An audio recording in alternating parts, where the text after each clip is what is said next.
Binbas TV, mendidik, menginspirasi. Assalamualaikum warahmatullahi wabarakatuh. Alhamdulillahi rabbil alamin, wabihi nasta'inu ala umuri dunya waddin, wassalatu wassalamu ala habibina Muhammadin wa ala alihi wa sahbihi ajma'in, wa ba'du. Kembali lagi kita belajar bersama pada kesempatan ini. Adapun pelajaran yang akan kita pelajari bersama dimulai saat ini adalah pertemuan pertama ini adalah mengenai kitab Syama'ilun Nabi sallallahu alaihi wasallam atau Asy-Syama'il Al-Muhammadiyah. Nah, di sini kita akan membaca mengenai syarah penjelasan Syama'ilun Nabi sallallahu alaihi wasallam. Syama'ilun Nabi ini adalah kitab yang ditulis oleh Abu Isa Muhammad bin Isa At-Tirmidzi. Imam Tirmidzi adalah seorang penulis kitab Jami' At-Tirmidzi, yang termasuk salah satu kitab Sittah, Kutubus Sittah. Dan syarahnya adalah ditulis oleh Syekh Abdul Razak hafidhahullah ta'ala. Nah, di kesempatan kali ini, karena ini adalah pertemuan pertama, maka kita akan mengulas sedikit mengenai muqaddimah sebelum kita masuk ke pembahasan intinya.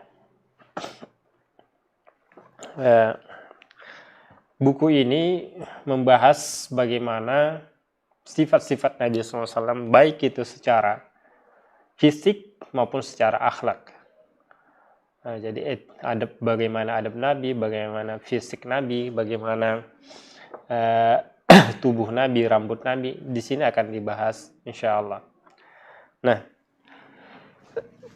kenapa penting dibahas mengenai ini? Artinya kenapa harus dibahas buku ini? Di antara manfaat membaca buku ini, mempelajari buku ini adalah agar kita tidak tertipu dengan berbagai opini yang muncul di kalangan masyarakat ketika misalnya ada yang mengatakan bahwa ada seseorang melihat Nabi SAW di dalam mimpinya, kemudian berpesan begini-begini. Nah, sehingga dari opini ini dia memunculkan berbagai amal-amalan misalnya, dan ini tidak ada sumbernya sama sekali, dan ini sangat-sangat tidak tepat gitu. Padahal kalau berkaitan dengan amalan itu jelas ada tuntunannya dari Nabi SAW yang ditulis oleh para ulama di kitab-kitab sunnah, kitab-kitab hadis, Sahih Bukhari, Sahih Muslim, Kitab Sunan, dan Al-Musnad. Dan itu jelas semua terdapat di sana. Namun yang sangat menyedihkan ketika misalnya ada orang mengklaim bahwa dia bertemu dengan Nabi SAW di dalam mimpinya, kemudian Nabi menyuruhnya mengamalkan begini-begini. Dan ini yang kita tidak inginkan. Saudaraku yang dirahmati Allah Subhanahu wa taala, di antara manfaat buku ini adalah jadi kita itu mengenal Nabi SAW, bagaimana fisik dan sifat-sifat Nabi SAW. Kenapa? Karena di akhir kitab ini Nabi mengatakan, "Man ra'ani fil manami faqad ra'ani, fa inna syaitana la yatakhayyalu bi, atau la yatasawwaru bi." Jadi kata Nabi SAW, siapa yang melihatku di dalam mimpinya, maka dia telah melihat aku. Artinya itu tidak mungkin dalam mimpinya itu syaitan, karena syaitan tidak akan pernah bisa menyerupai Nabi SAW. Ini adalah satu kelebihan bagi orang yang benar-benar mengenal Nabi SAW secara fisik. Nah, di buku ini insya Allah akan membantu kita bagaimana mengenali Nabi SAW. Tentunya tidak mungkin kita hanya sekali baca saja langsung jelas bagaimana fisik Nabi SAW. Tentunya kalau ingin lebih tepatnya lagi, misalnya para sahabat radhiyallahu anhum, mereka itu pernah melihat Nabi SAW ketika hidup, kemudian ketika Nabi meninggal, mereka bermimpi sama persis seperti apa yang mereka lihat ketika Nabi hidup. Nah, itulah adalah Nabi. Jadi Nabi itu tidak bisa diserupai oleh syaitan. Nah, berbeda dengan kita, kekurangannya adalah kita belum pernah melihat Nabi. Kita hanya membaca buku ini hanya hanya sebagai bantuan gitu, hanya sebagai pendukung bagaimana untuk mengenali fisik Nabi SAW. Tapi kan kita tidak pernah melihat bagaimana Nabi SAW, fisik Nabi itu seperti apa. Nah, mungkin kalau misalnya kita ulangi lagi, artinya kita sering membaca buku ini dan kita benar-benar tergambar, apalagi para ulama, di mana mereka itu memang benar-benar rutin membaca buku-buku seperti ini, di buku-buku lain juga. Akhirnya mereka tuh benar-benar bisa menggambarkan Nabi SAW. Artinya benar-benar bisa tergambar dalam pikiran mereka bagaimana fisik Nabi SAW. Tapi kalau kita yang baru sekali baca, 2 kali baca ini kayaknya masih terlalu jauh. Karena kita tidak pernah melihat sama sekali Nabi SAW. Kalau persahabat mungkin, artinya kalau misalnya sahabat bermimpi, itu kemungkinan besar adalah Nabi. Kalau para sahabat bermimpi melihat Nabi, itu adalah 100% Nabi. Karena Nabi mengatakan, kalau man ra'ani fil manami faqad ra'ani fa inna syaitana la yatamassalu bi. Siapa yang melihatku dalam mimpinya, maka dia benar-benar melihatku. Karena syaitan itu tidak akan bisa menyerupai Nabi SAW. Itu terkhusus kepada para sahabat, karena mereka melihat langsung bagaimana fisik Nabi SAW. Tapi dengan kita ulangi lagi bahwa kita harus belajar banyak, membaca berulang kali, sampai benar-benar tergambar bagaimana fisik Nabi SAW. Ini adalah manfaat bagaimana kita setelah membaca ini, salah satu manfaatnya adalah ya tentunya kita berharap bisa melihat Nabi SAW paling tidak di dalam mimpi. Tentunya insya Allah selain dalam mimpi kita akan melihat Nabi SAW di surga nanti insya Allah. Amin ya rabbal alamin. Di kitab ini, kitab Syama'il ini adalah karangan Imam Tirmidzi rahimahullah ta'ala, kitab yang sangat bagus sekali untuk dibaca, untuk dipelajari, dan ini adalah termasuk salah satu kitab yang paling lengkap dan paling bagus untuk dibaca mengenai bagaimana rincian fisik-fisik dan akhlak Nabi SAW, sifat-sifat Nabi SAW. Jadi sehingga ketika kita membaca buku ini, kita bisa mengambil manfaat lagi, yaitu mencontoh perbuatan Nabi SAW, mencontoh sifat-sifat Nabi SAW. Karena Nabi itu adalah secara manfaat belajar atau mempelajari buku ini adalah yang pertama, inna wajibati ahlil iman al-imanu bihi sallallahu alaihi wasallam. Yang pertama adalah kewajiban kita sebagai mukmin adalah mengimani Nabi SAW, meyakini Nabi SAW. Dan bagaimana kita meyakini, percaya kepada Nabi SAW, mengimaninya, kalau kita tidak mengenal sosok Nabi SAW, baik itu secara fisik maupun sifat-sifatnya. Nah, tentunya kalau misalnya ada orang mengenal Nabi SAW lebih jauh, lebih dalam, maka wajar saja dia imannya lebih tinggi dari Nabi. Karena mereka sangat mengenal Nabi SAW, sangat mencintai Nabi SAW dengan langsung melihat Nabi SAW. Karena mereka melihat langsung, berinteraksi langsung, dan ini akan sangat mempengaruhi dalam kehidupan mereka. Dimana ketika mereka melihat langsung Nabi SAW bagaimana berinteraksi, bagaimana Nabi SAW berbicara, bagaimana Nabi Sallallahu Alaihi Wasallam menasehati. Nah, ini akan langsung menjadi pelajaran bagi mereka. Wajar mereka itu cinta mereka itu melebihi cinta mereka terhadap nyawa mereka sendiri. Ya. Jadi ketika Umar bin Khattab mengatakan tidak ada yang dicintainya selain selain Nabi kemudian dirinya. Selain dirinya kemudian Nabi. Nah, ini kan menyalahi gitu. Jadi kata Nabi, tidak wahai Umar. Akan tetapi akulah yang paling pertama engkau cintai. Nah, kemudian setelah itu, setelah diucapkan Nabi itu, kemudian Umar bin Khattab pun langsung mengubah perkataannya. Jadi yang paling aku cintai adalah Nabi, kemudian diriku, dan kemudian orang tuaku, katanya. Ini membuktikan bahwa bagaimana kepatuhan dan cinta mereka kepada Nabi itu tidak pernah diragukan. Artinya tidak main-main gitu. Beginilah para sahabat, bagaimana mereka sifat-sifat yang ada pada diri Nabi itu langsung meresap pada diri mereka. Di antara contoh yang lain misalnya Anas bin Malik. Anas bin Malik ini adalah salah seorang sahabat ketika berumur 10 tahun dia sudah hidup berdampingan dengan Nabi SAW. Dia menjadi pembantu Nabi SAW. Jadi dia dihadiahkan atau disuruh oleh orang tuanya, Ummu Sulaim, menjadi pembantu Nabi SAW. Nah, selama Anas bin Malik membantu Nabi SAW dalam kehidupannya, tidak pernah Nabi menanyakan, kalau misalnya Anas tidak melakukan apa yang diperintah Nabi, kenapa enggak kamu lakukan?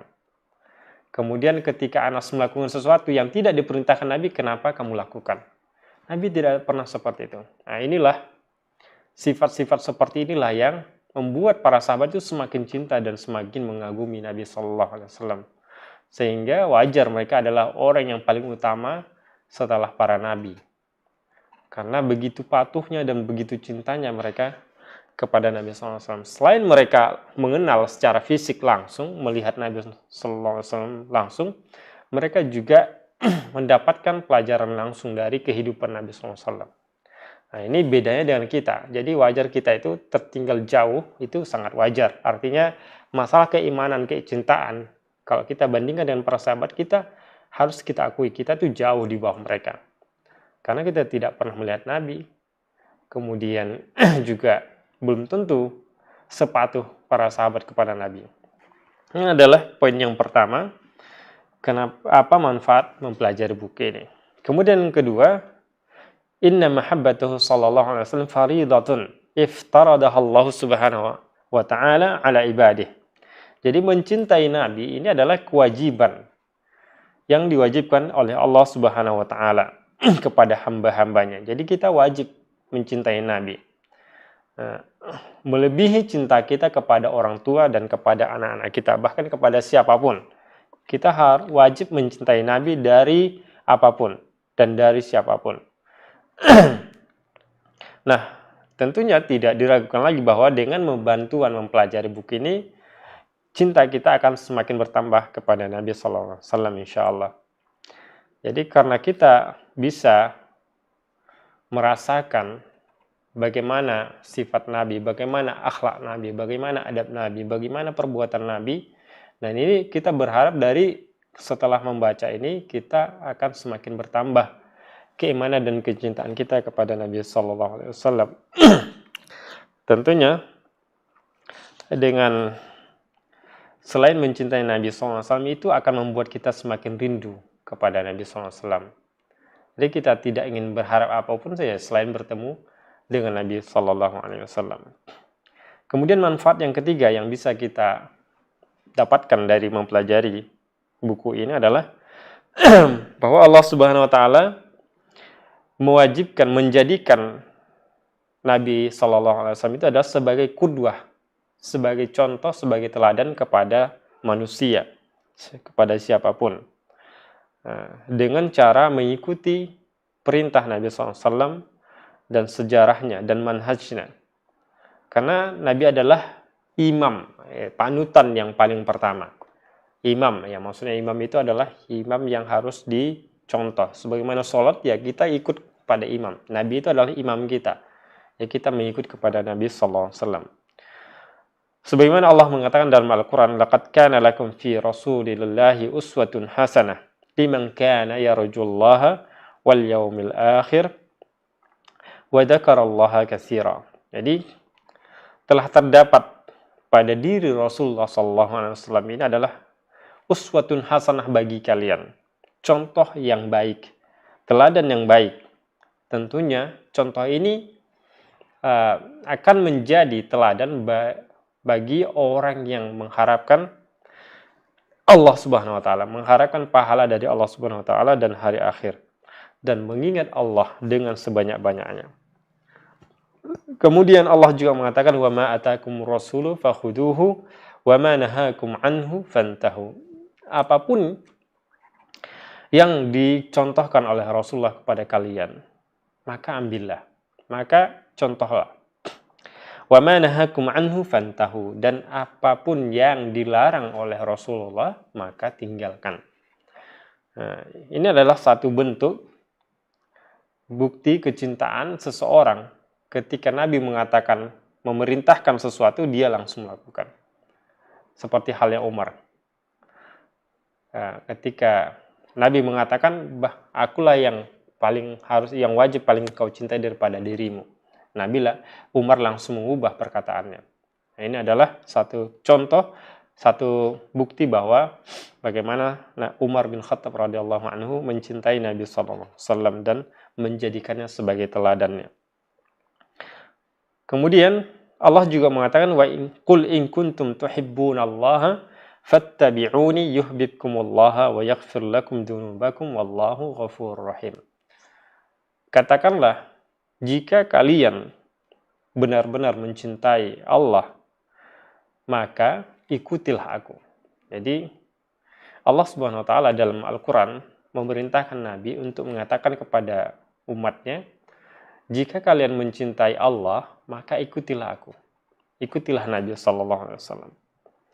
Kemudian dengan mengikuti Nabi SAW, dengan mencontoh Nabi SAW, maka balasannya apa? Yuhibbukumullah. Maka Allah akan mencintai kalian. Wa yaghfir lakum dzunubakum, dan akan mengampuni dosa-dosa kalian. Wallahu ghafurur rahim, dan Allah Maha Pengampun dan Maha Penyayang. Nah, ini adalah beberapa ayat yang menjelaskan bagaimana pentingnya menjadikan Nabi Sallallahu Alaihi Wasallam sebagai teladan dalam kehidupan kita. Kemudian manfaat yang keempat adalah innallaha qad ja'alahu aula bil mu'minina min anfusihim. Sesungguhnya Allah menjadikan Nabi Sallallahu Alaihi Wasallam itu orang yang lebih berhak daripada siapapun. Artinya sebagaimana Nabi SAW mengatakan, ma min mu'minin illa wa ana awla bihi fid dunya wal akhirah. Iqra'u in syi'tum. An-nabiyyu awla bil mu'minina min anfusihim. Jadi tidak boleh menomorduakan Nabi SAW. Kata Nabi, tidaklah seorang mukmin kecuali aku adalah yang diutamakannya di dunia maupun di akhirat. Masalah dunia, masalah akhirat, akulah orang yang paling diutamakan, kata Nabi. Bacalah jika kalian mau, an-nabiyyu aula bil mu'minina min anfusihim. Bacalah firman Allah, Nabi itu lebih utama daripada orang-orang beriman sendiri. Artinya lebih utama daripada diri setiap di jiwa orang-orang beriman. Jadi Nabi itu tidak boleh dinomorduakan. Jadi dalam masalah apapun kita harus menjadikan Nabi SAW itu memposisikannya sebagai yang paling utama dan nomor satu. Ketika kita membahas masalah akhlak, Nabi adalah contoh yang pertama. Ketika kita membahas masalah hukum, Nabi adalah memutuskan hukum yang paling pertama. Jadi tidak ada yang bisa menandingi Nabi SAW. Tidak boleh ada yang dibandingkan dengan Nabi SAW. Dan bahkan itu tidak pantas ketika kita mengatakan sesuatu sementara Nabi mengatakan berbeda. Nah, jadi bahkan Imam Malik rahimahullah taala mengatakan, kullu qaulin radun wa mardudun. Setiap perkataan itu bisa diterima, bisa ditolak. Illa qaula hadzal qabr. Illa qaula sahibi hadzal qabr. Kata Imam Malik, setiap perkataan itu bisa diterima, ya bisa ditolak. Kecuali perkataan Nabi, yaitu yang ada dalam kubur ini, yaitu dia menunjuk ke kuburan Nabi. Kecuali perkataan orang yang di kuburan ini, maksudnya Nabi SAW. Jadi Nabi itu tidak boleh ditolak perkataannya. Tapi kalau selain Nabi boleh. Setiap perkataan selain Nabi itu ada kemungkinan salah dan benar. Tapi perkataan Nabi itu 100% benar, apalagi itu masalah syariat. Tidak mungkin salah. Jadi semua perkataan itu boleh kita terima dan boleh juga kita tolak. Tapi kalau perkataan Nabi tidak ada kata ditolak. Wajib diterima. Kemudian manfaat yang kelima yang bisa kita ambil dari mempelajari kitab ini adalah kitab Syama'il Muhammadiyah ini adalah Innallaha azza wa jalla aqsama fil Qur'anil Karim ala kalami khuluqin Nabi sallallahu alaihi wasallam wa 'ilamihi faqala subhanahu nun wal qalami wa ma yasturun ma anta bi ni'mati rabbika bimajnun wa inna laka la ajran ghaira mamnun wa innaka la'ala khuluqin 'adzim. Yang kelima adalah Allah Subhanahu wa taala sampai bersumpah di dalam Al-Qur'an dengan mengatakan nun wal qalami wa ma yasturun. Nun dan demi kolam dan apa yang ditulis oleh kolam. Ma anta bi ni'mati rabbika bimajnun. Tidaklah engkau dengan nikmat dari Tuhanmu itu orang gila. Kamu itu bukanlah orang gila. Kata Allah Subhanahu wa taala kepada Nabi. Wa inna laka la ajran ghairu mamnun. Dan engkau akan mendapatkan pahala yang tidak akan terputus-putus. Wa innaka la'ala khuluqin 'adzim. Dan engkau itu adalah benar-benar memiliki akhlak yang sangat mulia. Nah, ini adalah kemuliaan yang sangat luar biasa yang dimiliki oleh Nabi Muhammad SAW, di mana Allah Subhanahu wa taala yang mensifatinya, yang langsung menyebutkannya di dalam Al-Qur'an. Nah, ketika Aisyah radhiyallahu anha ditanya tentang bagaimana akhlak Nabi SAW, beliau mengatakan, Aisyah radhiyallahu anha mengatakan, kana khuluquhul Qur'an. Jadi ketika ditanya bagaimana akhlak Nabi kepada Aisyah, Aisyah menjawab, kana khuluquhul Qur'an. Jadi akhlak Nabi itu adalah mencakup seluruh Al-Qur'an. Jadi bagaimana isi Al-Qur'an? Semuanya kebaikan. Semua yang ada dalam Al-Qur'an itu adalah kebaikan. Jadi begitulah akhlak Nabi SAW. Tidak ada minusnya, tidak ada kekurangannya, tidak ada aibnya sama sekali. Nah, inilah manfaat yang kelima yang bisa kita dapatkan, bahwa kita harus mengakui bahwa Allah Subhanahu wa taala sampai bersumpah bahwa Nabi itu adalah pemilik akhlak yang mulia, yang luar biasa dan sangat tinggi nilainya.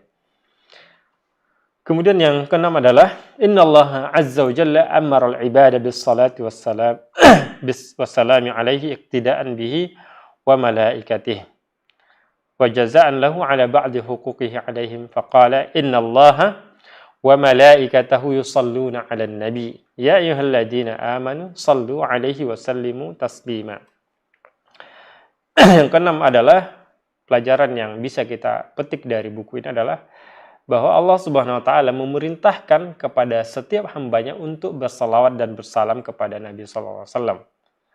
Nah, tentunya sebagai bentuk percontohan dari Allah Subhanahu wa taala. Bahkan Allah sendiri yang langsung mencontohkan kepada kita. Sebagaimana Allah Subhanahu wa taala mengatakan innallaha wa malaikatahu yusalluna 'alan nabi. Sesungguhnya Allah dan para malaikat bersalawat kepada Nabi. Ya ayyuhalladzina amanu sallu 'alaihi wa sallimu taslima. Wahai orang-orang yang beriman, bersalawatlah kalian kepada Nabi sallallahu alaihi wasallam dan dan bertaslimlah dan ucapkanlah salam kepada Nabi SAW. Jadi ketika kita membaca setiap hadis Nabi SAW, maka kita akan memperbanyak selawat. Dan itu insya Allah akan menjadi pahala kita. Kembali pahalanya, kebaikannya untuk kita juga. Nah, ini manfaatnya. Manfaat ketika kita memperbanyak berselawat dan kepada Nabi SAW, maka semakin banyak pahala yang akan kita dapatkan. Dan semakin besar kemungkinan syafaat yang akan kita dapatkan. Ini membuktikan bahwa kedudukan Nabi SAW itu sangat tinggi, bahkan Allah Subhanahu Wa Taala bersalawat kepadanya. Nah, kemudian yang ketujuh adalah inna syama'ilahu wa siratahul atarah sallallahu alaihi wasallam tu'addu manhaj hayatin likulli muslim yarju li nafsihi al-khair wa rif'ah wal hayatul karimah fid dunya wal akhirah. Jadi syama'il Nabi SAW, akhlak-akhlak Nabi SAW, dan perjalanan hidup Nabi SAW yang mulia, ini adalah termasuk konsep dalam hidup bagi setiap muslim yang mengharapkan kebaikan dan kedudukan yang sangat tinggi dan akhlak yang mulia, baik di dunia maupun di akhirat. Jadi ketika kita ingin mengharapkan sesuatu yang kita inginkan, berharap kebaikan, berharap yang derajat yang lebih tinggi, maka contoh yang paling tepat untuk kita jadikan sebagai pedoman adalah sirah Nabi SAW, perjalanan hidup Nabi SAW dan manhajnya dan konsep kehidupan Nabi SAW. Di mana Nabi SAW terbukti ketika Nabi SAW dijadikan oleh para sahabat sebagai teladan mereka terbukti menjadi para ulama, menjadi ahli ilmu yang tidak ada yang bisa menanding ilmu-ilmu para sahabat setelah generasi mereka. Demikian juga masalah akhlak, masalah kedalaman ilmu, masalah kejuhudan, masalah kepemimpinan, masalah keberanian, semuanya ada dimiliki oleh para sahabat. Dan ini terbukti karena mereka menjadikan hidup Nabi SAW sebagai konsep, sebagai pegangan, sebagai pedoman untuk mereka contoh dalam kehidupan mereka. Kemudian yang kedelapan yang bisa kita jadikan pelajaran dalam membaca buku ini adalah inna ma'rifatuhu sallallahu alaihi wasallam min a'zamil umuri allati tazidul iman. Jadi mengenali Nabi sallallahu alaihi wasallam adalah termasuk salah satu yang paling berdampak, yang paling bisa mempengaruhi untuk menambah keimanan seseorang. Jadi dengan mengenali Nabi SAW, maka kemungkinan besar jika hatinya jujur, ingin mengenali Nabi SAW, ingin mencintai Nabi SAW, ingin mencontoh Nabi SAW, ketika dia membaca sejarah Nabi, membaca bagaimana akhlak-akhlak Nabi SAW, maka itu akan menambah keimanannya. Semakin yakin kepada Nabi SAW, semakin yakin terhadap apa yang disampaikan oleh Nabi SAW, dan semakin rindu untuk bertemu Nabi Sallallahu Alaihi Wasallam. Kemudian Allah Subhanahu Wa Taala mengatakan dalam Al-Quran, Am lam ya'rifu rasulahum fahum lahu munkirun. Apakah mereka tidak mengenal Rasul mereka? Fahum lahu munkirun, dan mereka mengingkarinya. Jadi tentunya ketika kita mengenali Nabi SAW, tentunya harus dilandasi dengan iman. Kalau tidak dilandasi dengan iman, maka ya percuma. Artinya sebagaimana halnya orang kafir Quraisy, ya mereka mengenal Nabi SAW secara fisik, melihat langsung Nabi SAW secara fisik, tapi mereka tidak beriman. Bahkan mereka mengingkari apa yang dibawa oleh Nabi SAW, apa yang disampaikan oleh Nabi SAW. Jadi jangan sampai ketika mempelajari ini justru mencari-cari kesalahan Nabi SAW. Sebagaimana halnya orang-orang mustasyrik, orang-orang liberal, mereka membaca sejarah Nabi, mengenali Nabi, malah mencari-cari kesalahan Nabi Shallallahu Alaihi Wasallam. Kemudian mengenai buku ini, buku Syama'il Nabi Sallallahu Alaihi Wasallam yang ditulis oleh Al-Imam At-Tirmidzi rahimahullah ta'ala, beliau menamakan buku ini sebenarnya adalah Syama'ilun Nabi Sallallahu Alaihi Wasallam, yang isinya adalah hadis-hadis yang berkaitan dengan sifat-sifat Nabi Sallallahu Alaihi Wasallam baik secara fisik maupun secara akhlaknya. Nah, kemudian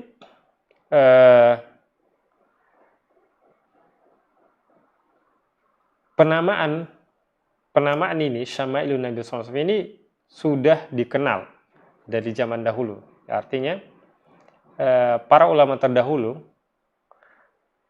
yang membahas Syama'ilun Nabi, mereka menamakan ini adalah Syama'ilun Nabi Sallallahu Alaihi Wasallam. Namun belakangan ini kita paling masyhur, paling populer itu adalah ketika menyebut buku Syama'ilun Nabi Sallallahu Alaihi Wasallam, maka yang paling sering diucapkan adalah Asy-Syama'il Al-Muhammadiyah. Asy-Syama'il Al-Muhammadiyah. Nah, jadi banyak sekali yang menyebutkan ketika mereka pengen mempelajari, membahas buku di saat-saat ini, di zaman sekarang ini, mereka mengatakan Asy-Syama'il Al-Muhammadiyah, Syama'il Muhammadiyah. Jadi langsung mengatakannya adalah Syama'il Muhammadiyah. Meskipun nama aslinya ketika ditulis oleh Imam Tirmidzi rahimahullah ta'ala adalah namanya adalah Syama'ilun Nabi Sallallahu Alaihi Wasallam. Nah, ini adalah masalah perubahan dan tidak mengubah makna sama sekali. Itu sama halnya seperti misalnya kitab yang lain seperti Umdatul Ahkam. Umdatul Ahkam, ya sebagian ulama itu mengatakannya, menyingkatnya dengan Al-Umdah. Jadi dengan menghapus kata keduanya atau mudhof ilaihnya. Seperti halnya Mizanul I'tidal, para ulama, sebagian ulama itu menyingkatnya dengan Al-Mizan. Jadi beberapa kitab yang terdiri dari dua kata seperti Syama'ilun Nabi, jadi disingkat menjadi Asy-Syama'il. Kemudian Umdatul Ahkam disingkat menjadi Al-Umdah. Ini adalah beberapa contoh kitab-kitab yang namanya itu berubah pengucapannya. Ya, sama halnya dengan seperti kitab Fathul Bari, Syarah Sahih Bukhari. Sebagian ulama mengatakan Al-Fath, jadi menghilangkan kata keduanya. Jadi nama aslinya adalah Fathul Bari, tapi sebagian ulama itu mengatakannya adalah menyebutnya dengan Al-Fathu, Kitabul Fath. Jadi orang langsung tergambar dan terbayang itu adalah kitab Fathul Bari. Demikian juga dengan Syama'ilun Nabi Sallallahu Alaihi Wasallam, dan sekarang itu paling populer adalah Asy-Syama'il. Kemudian ada juga menambahkan dengan Asy-Syama'il Muhammadiyah. Makanya di layar kita tulis itu namanya Syama'il Muhammadiyah, karena nama ini adalah yang paling populer di saat ini. Ini adalah secara ringkas, ya sebenarnya masih panjang. Kalau kita baca satu persatu, manfaat dari mempelajari buku ini sebenarnya masih banyak. Tapi kita cukupkan sampai di sini, dan insya Allah pada pertemuan berikutnya kita akan membahas bab pertama, yaitu mengenai ma jaa fi khalqi Rasulillah sallallahu alaihi wasallam. Itu bab yang membahas bagaimana sifat fisik Nabi sallallahu alaihi wasallam. Dan ini akan kita bahas pada pertemuan berikutnya karena ini adalah masih muqaddimah. Jadi kita cukupkan sampai di sini. Subhanakallah bihamdika asyhadu an la ilaha illa anta astaghfiruka wa atubu ilaika. Assalamualaikum warahmatullahi wabarakatuh. Sahabat dakwah Binbas TV, Anda baru saja menyaksikan siaran dari channel pendidikan dan dakwah. Dipancar luaskan langsung dari Pondok Pesantren Islamic Center Binbas Pusat, Yogyakarta. Semoga bermanfaat.